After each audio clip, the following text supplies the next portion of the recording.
সীতাকুণ্ডে ভয়াবহ অগ্নিকাণ্ডে 6টি বসতঘর পুড়ে ছাই হয়ে গেছে। এ ঘটনায় কোনো হতাহতের ঘটনা ঘটেনি।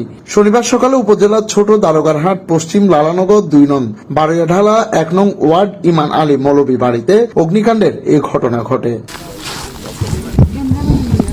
স্থানীয়দের ধারণা, আনুমানিক সকাল 8টার দিকে বৈদ্যুতিক শর্ট সার্কিটের থেকে এই অগ্নিকাণ্ডের ঘটনা ঘটেছে।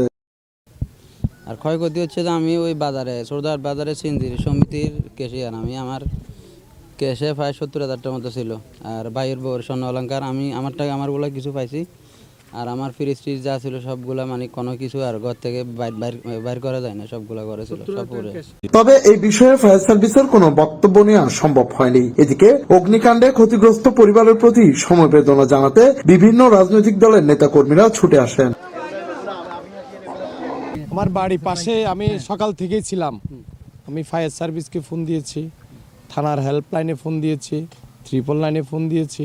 সকলে হেল্প নিয়ে যতটুকু পারছি অতটুকু নিবারণ করছি। বাকি যদি না হলে পুরো বাড়ি জ্বলে যেত। আমরা আরও গ্রামবাসীরা বসি বা আমার দলীয়ভাবে হোক, আমরা যেভাবে হোক বসে আমরা যতটুকু সহযোগিতা করার দরকার ওনাদের পাশে আমরা থাকব, আমরা সার্বিক সহযোগিতা করব।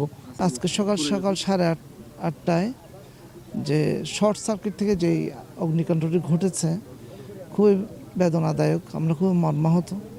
হঠাৎ করে এভাবে অগ্নিকাণ্ড ঘটার প্রেক্ষিতে আমরা জামাত ইসলামের পক্ষ থেকে আসছি। আমাদের সাথে উপজেলা আমির, উপজেলা সেক্রেটারি, এসিস্ট্যান্ট সেক্রেটারি, বিভিন্ন পর্যায়ের দায়িত্ব সহ আমরা এসেছি। এবং যারা এই অগ্নিকাণ্ডের মধ্যে ভুক্তভোগী আমরা দেখতে পাচ্ছি, এই এলাকার মধ্যে অত্যন্ত স্বনামধন্য ব্যক্তি তারা। কিন্তু হঠাৎ করে এভাবে শর্ট সার্কিট থেকে আগুন লাগার কারণে তারাও দিশেহারা অবস্থা। তারা ঘরে অনেক কেউ ছিল না, যে কারণে তাদের পরিবারের একটা কাঁথা পর্যন্ত তারা সেভ করতে পারে না, একটা বালিশও সেভ করতে পারেনি। এর জন্য আমরা খুবই মর্মাহত। তো এক্ষেত্রে আমরা যারা আছি আমরা তো সমবেদনা জানাতে এসেছি। পাশাপাশি কিছু তাদেরকে তাৎক্ষণিকভাবে সহযোগিতা করার জন্য আমাদের ইউনিয়নের দায়িত্বশীল মোশাররফ ভাইরা সহ তাদের ঘর বাড়ির জন্য যা যা করণীয় আমাদের পক্ষ থেকে, আমাদের সংগঠনের পক্ষ থেকে সার্বিক সহযোগিতা অবশ্যই থাকবে ইনশাআল্লাহ। সাফায়েত হোসেন রহিম, সরেজমিন বার্তা, চট্টগ্রাম।